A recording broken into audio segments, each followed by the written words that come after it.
And so it gives me great pleasure to introduce the first speaker. The first speaker is Dr. Betty Raman from the University of Oxford. She's an academic cardiologist and is leading some major research studies into understanding the impact of this disease on patients. Betty, thank you for joining us today, and we're looking forward to your talk. Thank you, James. As of 7 a.m. this morning, there are more than 186 million cases of SARS-CoV-2 infections across the world. Here is a density map of the COVID-19 cases stratified per country. And what you'll see here is that countries with the highest number of cases are in dark red, versus others that are lighter have lower cases.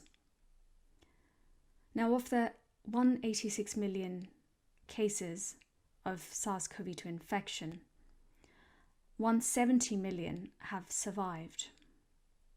And it is now estimated that at least 1 in 10 individuals recovering from COVID-19 are likely to suffer from long COVID. This would take the cumulative tally up to 17 million individuals across the globe. But what is long COVID? Good morning, everyone. Thank you for joining the session. My name is Betty Raman. I'm an academic cardiologist from the Radcliffe Department of Medicine, University of Oxford.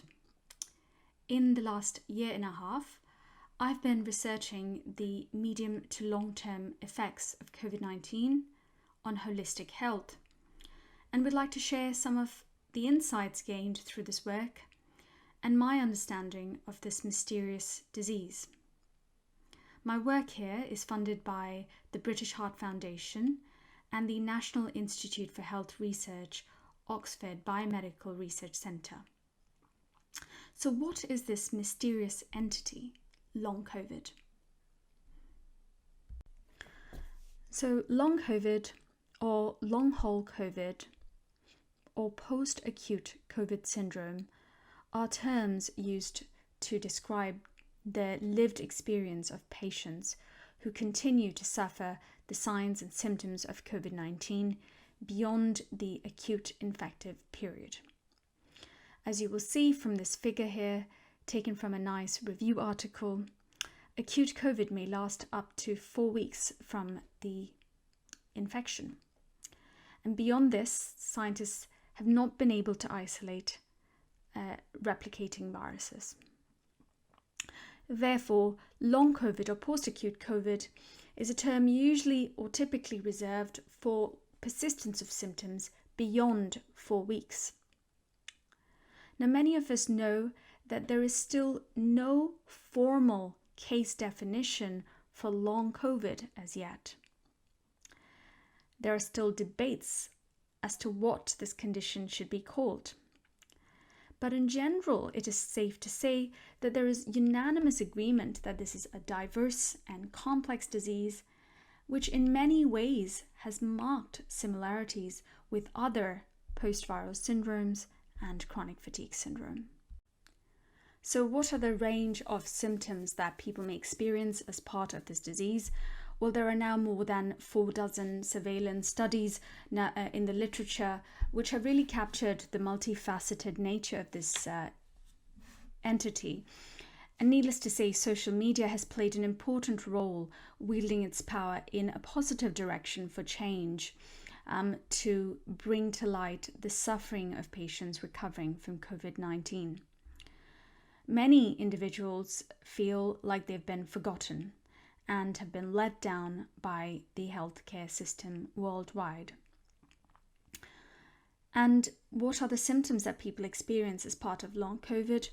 Well, one study by a patient-led research group by Hannah Davies and colleagues, published as a preprint on medRxiv, has shown us that individuals with long COVID can report more than 200 symptoms at various time points during the convalescence.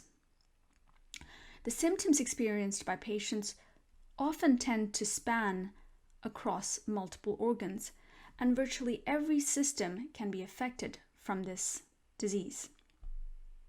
Of the many symptoms reported, the ones in dark or deep blue or Oxford blue are the more commonly experienced symptoms, and these include fatigue, difficulty breathing, brain fog or difficulty concentrating, muscle or body aches, cough, palpitations, diarrhea, congested nose, and the list goes on.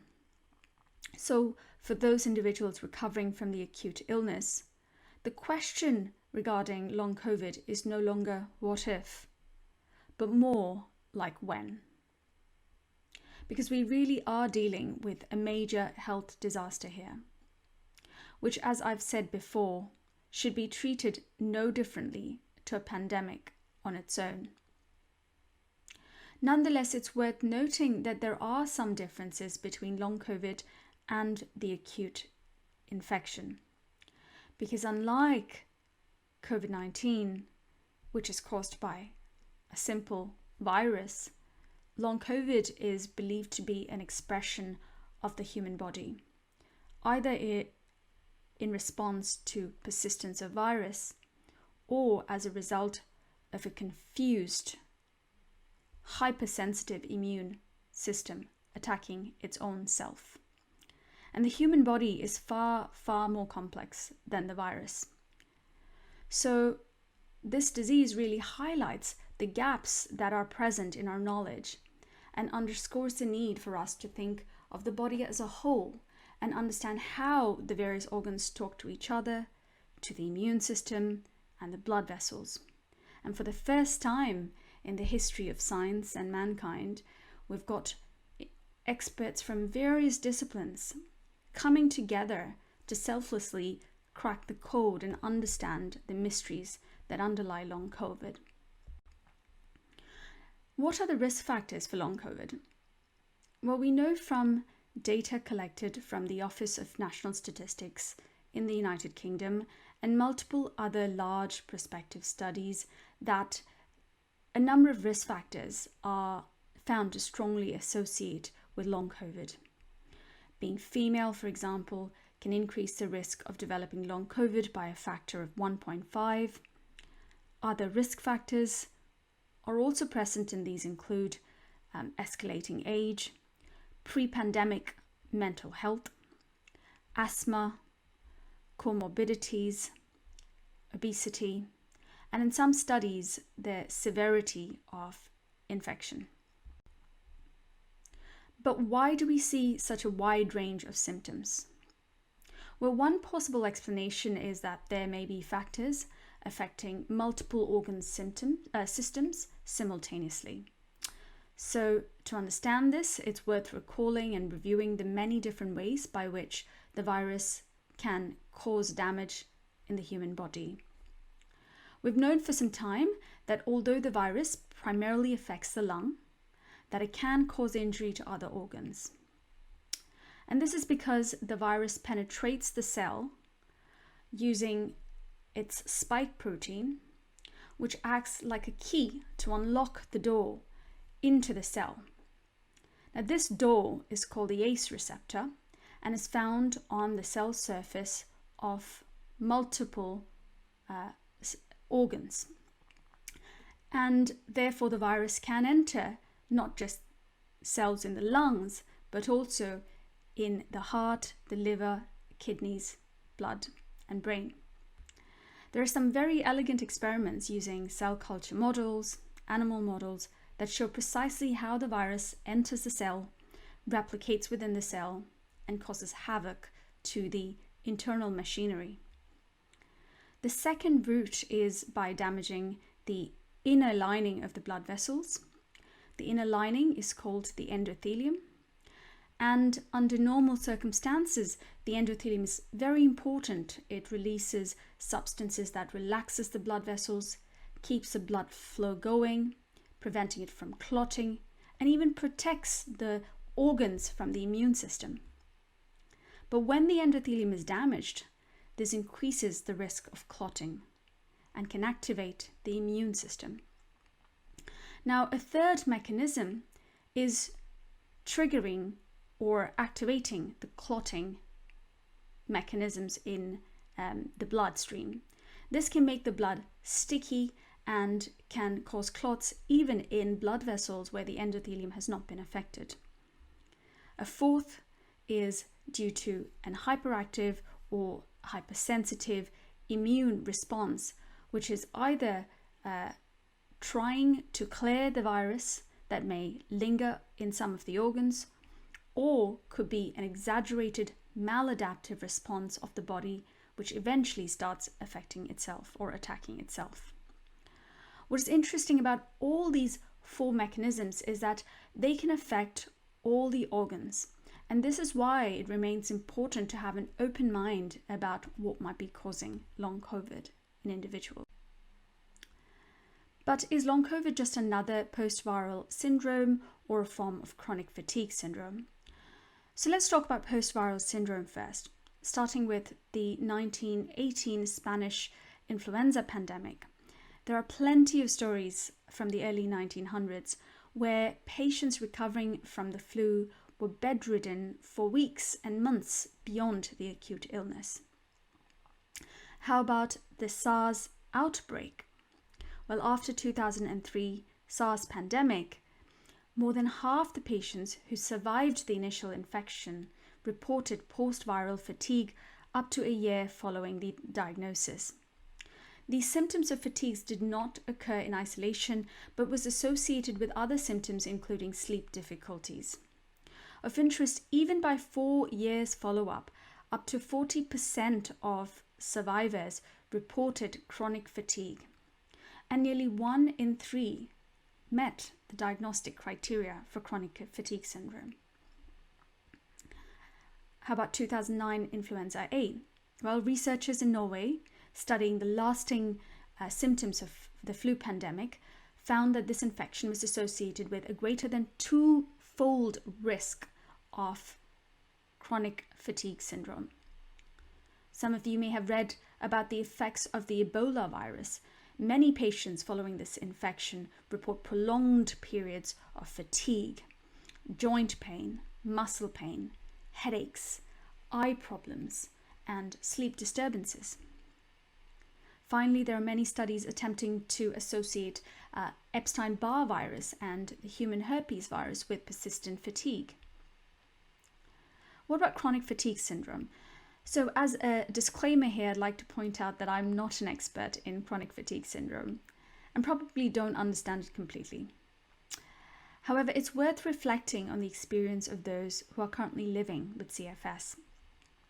As many individuals suffering from CFS have looked at long-haul COVID patients and have commented on the marked similarities between the two conditions. They say that it is like looking in the mirror for us. To begin with, many of them have had a viral infection that led to their symptoms: a week of exhaustion, post-exertional malaise, nausea, pain, persistent dizziness. There are just far too many aspects that are common between long COVID and chronic fatigue syndrome. And therefore, it is really important for us to engage with patient support groups like ME Action, Body Politic, the long COVID support groups, and work together as these bodies act as advocates for long haulers and educate the public health system and doctors across the world about the experience of long COVID sufferers.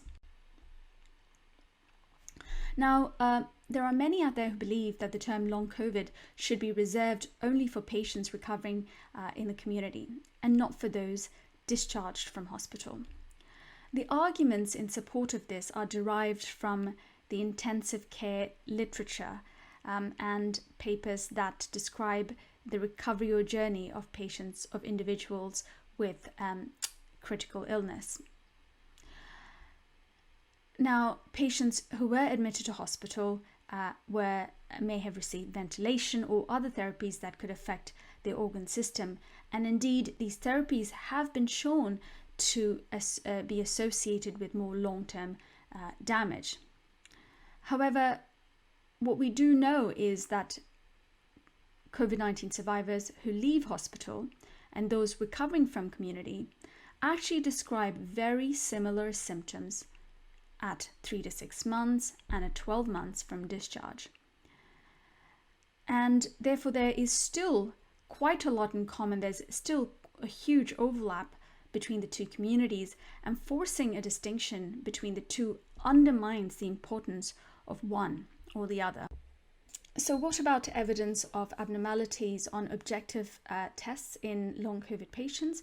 Well, over the last 6 months, there have been a series of large retrospective population cohort studies published in journals like the British Medical Journal and Nature, so reputed journals, that looked at data from electronic medical health records.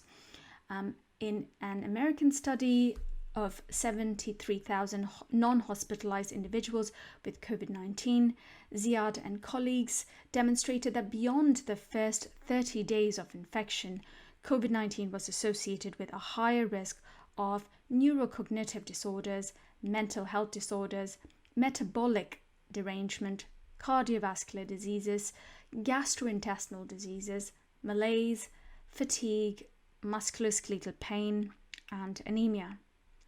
In another UK-based study led by researchers in University College London, analysis of electronic health data from nearly 48,000 hospitalized patients with non-hospitalized controls showed that a diagnosis of COVID-19 was associated with a higher risk of diabetes, MACE, and renal failure, up to a median period of 3 to 4 months from infection.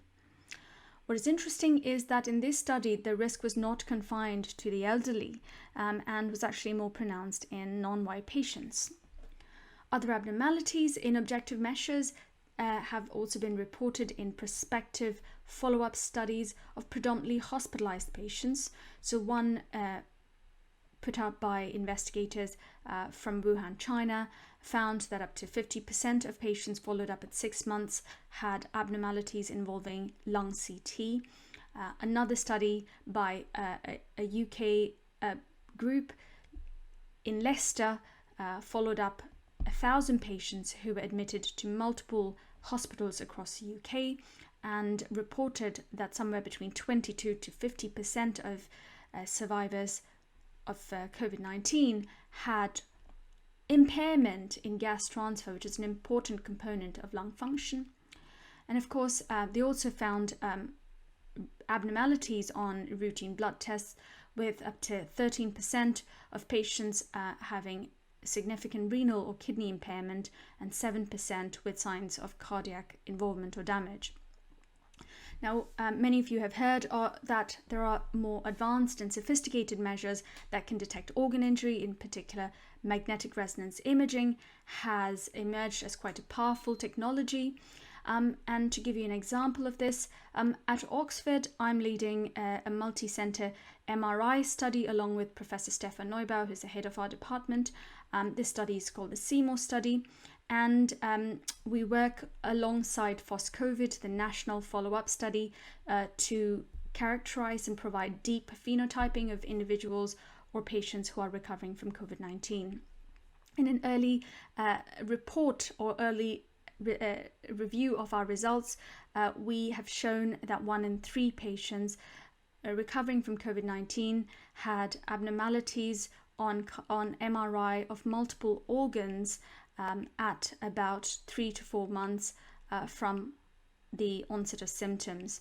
And of course, the study is still ongoing, and it's anticipated that we should have the results of deep MRI phenotyping in 500 patients who have been discharged from hospital. In parallel, we're also undertaking another study along with researchers in UCL to understand the burden of multi-organ injury in patients recovering in the community. So certainly do watch this space, and I shall update everyone on our findings in due course. Now, some have asked if there is a link between long COVID and multi-organ MRI abnormalities. There's another study called the CoverScan study, which has actually looked into this in mainly community patients. And the investigators of this study observed a clustering of symptoms of long COVID in patients who had MRI evidence of abnormalities involving multiple organs. So to conclude, long COVID is a really diverse and complex disease, which is still poorly understood and presents a substantial burden for healthcare services globally. We have already identified some risk factors that may be responsible for enduring symptoms, such as the sex of the individual, age, comorbidities, presence of certain diseases in particular, like asthma, obesity, and the list goes on. However, what is not clear to us is the underlying pathophysiological mechanisms that actually cause these symptoms. And understanding this would be really important, as this is what is going to pave the way for definitive treatments for patients recovering from COVID-19.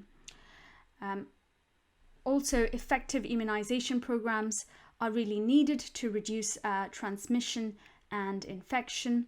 COVID-19 has highlighted the grave inequities in access to vaccination and standard or decent healthcare. Medical communities and healthcare systems should really start acknowledging long COVID as a next major health disaster.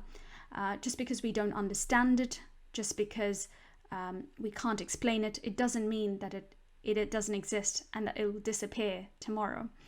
We really need to be more effective with our strategies to manage long COVID, and there's a need for an integrated healthcare system which incorporates multidisciplinary services to successfully limit and treat the long-term sequelae of COVID-19. Thank you very much. Thank you, Betty.